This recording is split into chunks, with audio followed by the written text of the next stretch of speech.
Hello and welcome to our review of Veronica Mars. I'm Paul, And I'm Dave. and this week we're discussing the movie.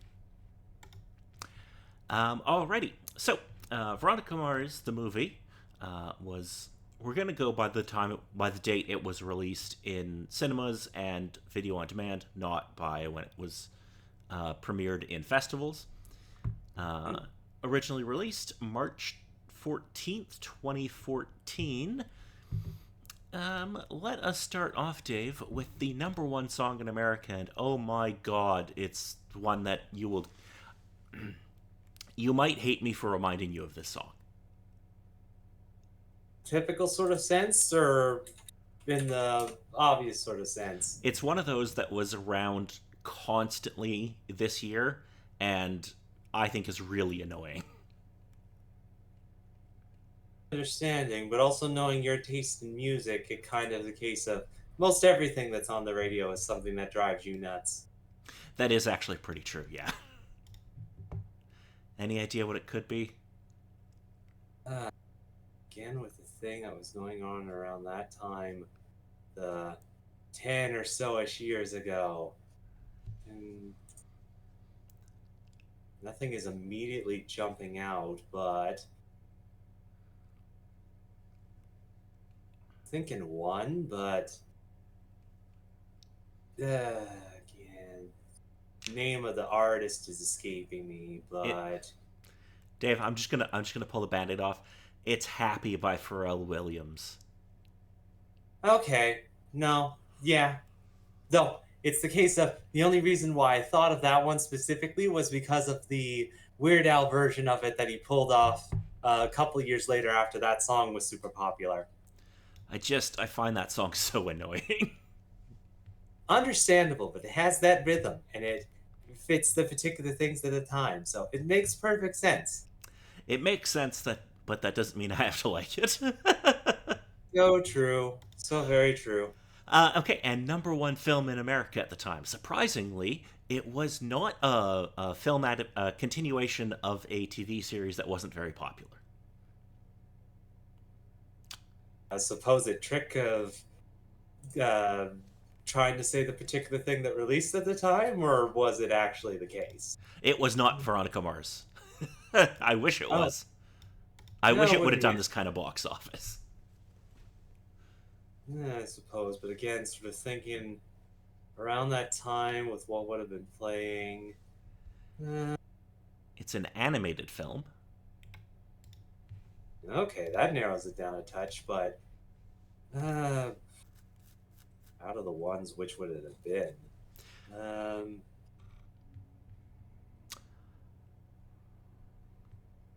Oh, oh, going on. Again, there's a multitude of them, and I can't exactly pinpoint which one it would have been. it is Mr. Peabody and Sherman. Yes, that particular one. Know of it, but never watched the movie myself. So, interesting enough, though, weird enough idea going with that particular series for supposed reboot or movie idea, but worse things have, or crazier things have kind of happened. Yeah, I don't think it's a terrible idea to do a movie based off of that. For those of you who don't know, Peabody and Sherman was like a segment that was part of the Adventures of Rocky and Bullwinkle. Yeah.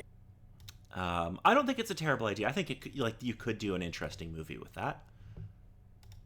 They And again, basically with go ahead. in the bits that were sort of there, it, like makes I it worked well enough for the animated movie, though I'm sure with your supposed ideas, it's like they could have maybe done more, but nah.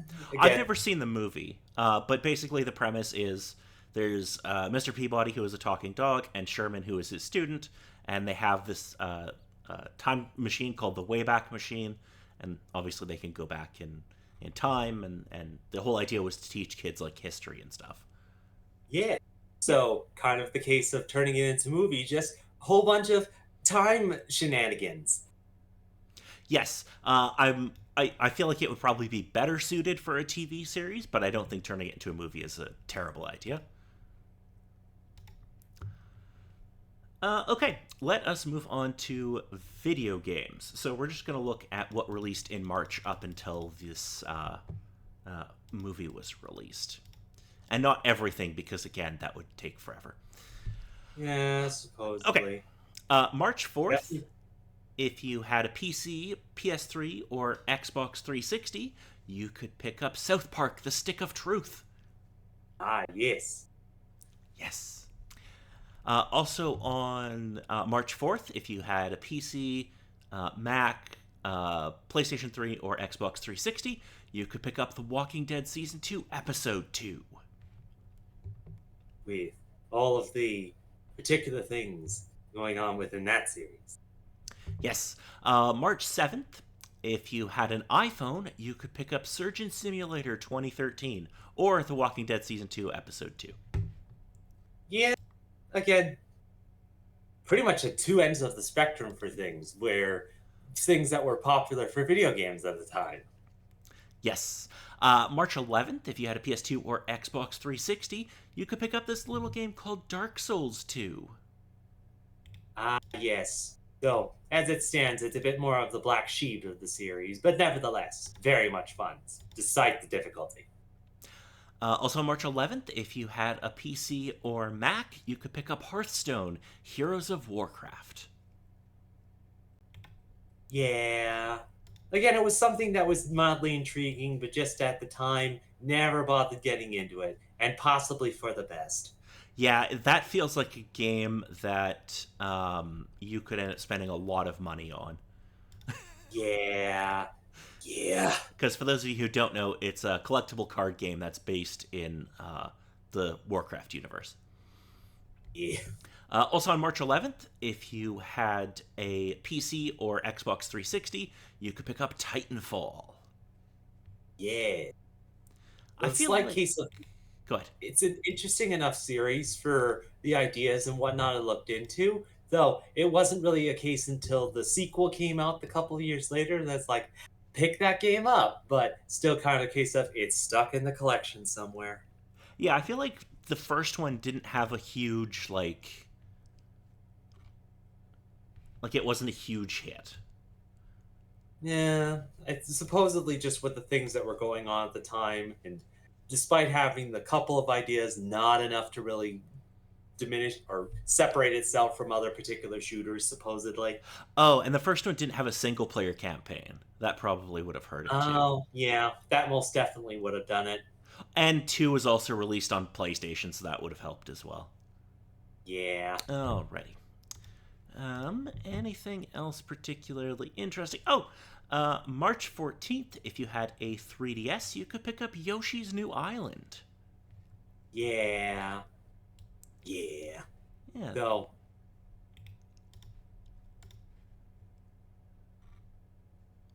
Did you have something to add, Dave? nah, just kind of the case of it was around the time of, man, we have these particular things to sort of release stuff, and case of, just with yeah, the ideas that came out at the time. It was understandable, but also kind of the case of, man, Nintendo just. Yeah, I feel like this is maybe not quite the start, but this is like right before the Yoshi's game started to become like a thing. Because like Woolly World was like kind of the first one that I think was like a bigger deal, at least in my mind.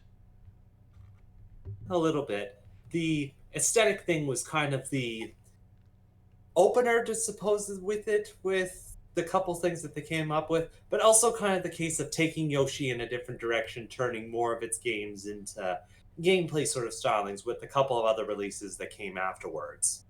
Yeah, I feel like the Yoshi games.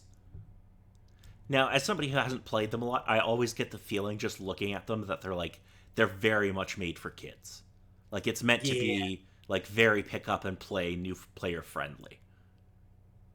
Yeah, on the basis, yes. If it's the case of particular people that enjoy playing the game to complete completion, there's the tricky bits and other stuff that you need some actual skill to do so.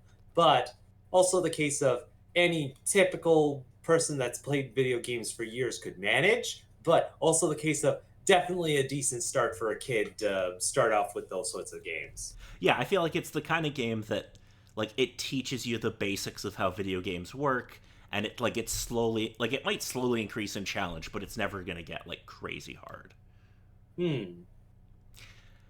Anyway, moving on to the movie. So, couple of things prior to the movie. Okay, so there was a web series that was released to promote this called "Play It Again, Dick," which we didn't watch because I didn't want to. Case of you supposedly looked into it, or just the case of with just the basis of what was sort of discussed within it was kind of like, it's not really important. We can maybe skip it. It's not super important, and it's basically just about. It's a very meta thing about the actor who plays Dick trying to get a spin off made centered around his character. Hmm. It's not like important to the story or anything. It's just kind of like a fun thing that they shot probably in like one day, and we're just like, oh, we'll just release this online. Radios, radios. There was actually a pitch that was made for season 4 of Veronica Mars, which would have been following her interning at the FBI, but obviously that never came to pass, so we ended up, years later, getting this movie. So, 9 years after the events of the first season finale, former teenage sleuth Veronica Mars has left Neptune, California, and moved to New York City, where she is in a relationship with Piz, because Piz is great, and has a job offer from a prestigious law firm, Truman Mann and Associates. Veronica is contacted by her ex-boyfriend Logan Eccles, now a lieutenant in the United States Navy. Who saw that coming? Yeah. Who has been accused of murdering his girlfriend Carrie Bishop. She was a fellow Neptune High graduate. He became who became the self-destructive pop star Bonnie DeVille. He's being bombarded for help from lawyers, and Veronica agrees to return to Neptune to aid Logan finding one that will best represent him. She reunites with her father, Keith Mars, Neptune's former sheriff turned private investigator, who shows her that corruption and classism are rife under Sheriff Don Lamb, the brother of the previous sheriff, under Dan Lamb, the brother of previous Sheriff Don Lamb. That's not confusing at all. No. No. Of course not. Makes perfect sense within the movie. Veronica investigates the circumstances of Carrie's death. During her investigation, she attends her 10-year high school reunion with Wallace and Mac. There she learns that the former outlaw biker Weevil is now a reformed family man. During the reunion, Veronica realizes Carrie's murder is connected to that of Carrie's best friend, Susan Knight, who disappeared off a boat 9 years earlier. After Veronica's nemesis, Madison Sinclair, projects a copy of Veronica's college sex tape with Piz, a fight breaks out. The reunion comes to an abrupt end as she sets the sprinklers off. Attending an after party, she speaks with Dick, Luke, and his fiancée Gia, and Stu Cobbler, all of whom were with Susan and Carrie on the boat the night Susan disappeared. Meanwhile, while driving home from the reunion, Weevil stops to help a driver being harassed by bikers, only to be shot by her, we end up finding out is Celeste Kane.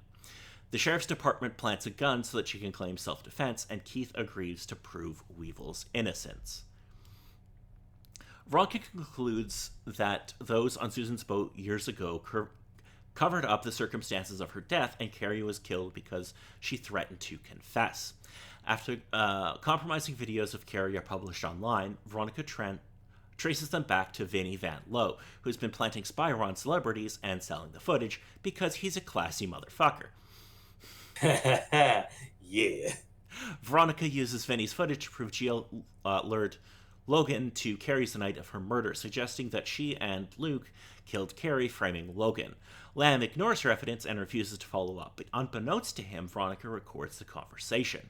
Having stayed in Neptune longer than planned, Veronica calls Piz in New York to explain that she cannot return yet, and he breaks it off. Truman Mann rescind their job offer, resulting in an argument between Keith and Veronica. Keith meets with Deputy Sachs about Weevil's case, but they are attacked by someone in a truck who slams into Sachs' car, killing him and leaving Keith in critical condition. Veronica and Logan sleep together, establishing a relationship. She sends bugged flowers to Gia's and calls her with recordings of Carrie's voice, hoping to scare her into confessing to being behind her death. Gia panics and calls Cobb, revealing his involvement. Veronica goes to Gia's apartment to confront her, where Gia reveals that Cobb is the mastermind of Carrie's death and framing Logan. Susan overdosed, and he took pictures of panicked Carrie, Gia, and Luke dumping Susan's body and has been blackmailing them. Veronica's bug broadcasts this via radio frequency, which she believed to be unused, but is actually being used by a local radio station. Cobb overhears their conversation over the radio from his apartment in the opposite building, then shoots and kills Gia through the window, before coming after Veronica. She calls the police and lures Cobb to the basement, beating him unconscious. Logan returns to active duty in the Navy, but promises to come back to Veronica. Cobb's photo and the secret recording of Lamb refusing to investigate Veronica's claims breaks online, forcing Lamb to arrest Cobb and calls to oust Lamb from office. Keith and Weevil recover from their injuries, but Weevil returns to his criminal lifestyle. Veronica takes over her father's private investigator business with Mac as her assistant, resolved to help fight Neptune's corruption. So, what do we think of this movie, Dave?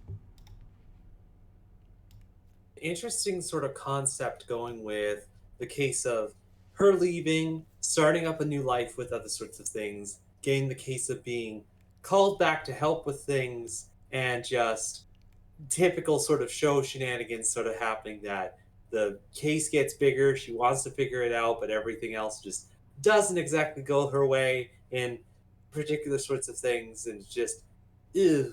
But also surprising that it worked fairly well for the story's ideas, thoughts that it went with, that it actually was kind of enough to fill an entire movie.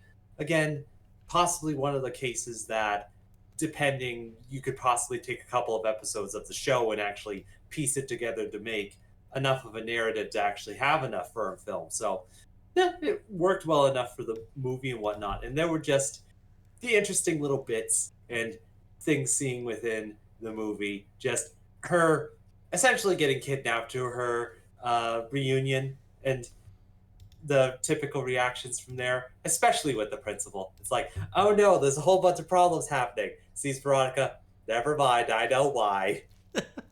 Yes, there's a lot of fun callbacks. There's a couple of fun little cameos. Jamie Lee Curtis has a small role, and a few other people kind of pop up. James Franco has a small role as himself, kind of. And Dak Shepard has a small role as a guy in a club, which was pretty funny. So yeah, I thought it was fun. I thought it was, it's not like they didn't do anything crazy in the movie. It was basically just like, this would have been a good 2-episode story in the TV series. But I thought it was overall pretty fun, and yeah, it kind of sets things up for more stories to come, because we have Weevil going back to his criminal lifestyle, which I'm like, no, I liked Weevil as the family man. Yeah, that was definitely a particular decision. Like, always the case that sometimes the status quo, despite being the status quo, is not always the safest decision in some people's cases. Just, why? It would have been interesting. Yeah, I loved the idea. I wanted more of Weevil, like, being this just, like, family man who's, like, super proud of his little girl and stuff. Like, I'm like, that's so great. That's so good. Like, give me more of that. That's great. Mm-hmm. Yes. So, the film was somewhat successful. It cost about $6 million. It only did about $3.5 million at the box office, but keeping in mind that it was also premiered on video on demand at the same time, and we don't have those numbers, and there was a Kickstarter that helped back it, it did end up turning some level of profit. We don't know exactly how much, but whatever. And again, it's one of those particular sorts of things with how things started going on at the time, and the supposed longevity that particular films and whatnot can kind of have, especially in this day and age with the streaming and other sorts of things. with that sort of stuff going on from there. It was good enough that it at least sort of had enough and nice enough to sort of see that the film at least made a profit from things. And then sort of pushed on to some additional stuff. Yes. So originally they were going to do a sequel because apparently Warner Brothers was happy enough with the returns, and I guess Warner Brothers had a number in mind that they wanted to see it do, and it did that. We wouldn't end up getting a sequel. We would get a few other things, though. So Rob Thomas did end up writing 2 books that take place in the universe. One being Mr. Kiss and Tell, and the other is the $10,000 Tan Line. I've read neither, and they are, last I checked, ridiculously expensive. But there would also be a season 4. It wouldn't come until July of 2019, so it was a little ways away. But that will be where we are going next. So, the first episode of season 4 of Veronica Mars is called Spring Break Forever. Panic spreads throughout Neptune when a bomb goes off during spring break. The wealthy family of one of the bombing victims hires Veronica and Keith to find out who is responsible. Yes, so there is going to be... it's a much shorter season. It's only 8 episodes, which I think for a show like this actually works to its benefit. Because they kind of have to just distill everything down to those 8 episodes. Yeah. All right, Mr. David, do you have any last-minute thoughts about the movie? No, I think on whole, it kind of fits the kind of understanding that I've had with TV series or television series kind of being transferred over to movies. And in some cases, it could be the case of they take one heck of a different direction with it. And in other cases, it's essentially just several episodes swished enough into a movie. But this kind of hits nice middle ground of it's enough to make a film, but enough to sort of fill the things for people who watch the series being like, yay, more watching the TV series I like. Yeah, and it's not... I think it's one of those things also they do a good job of kind of like... The first 2 or 3 minutes of this movie are basically just recapping what's happened. So if you've never seen an episode, after that 2 or 3 minutes, it's like, okay, you can follow along with what's happening. It's not... Like, you're not going to be hopelessly lost.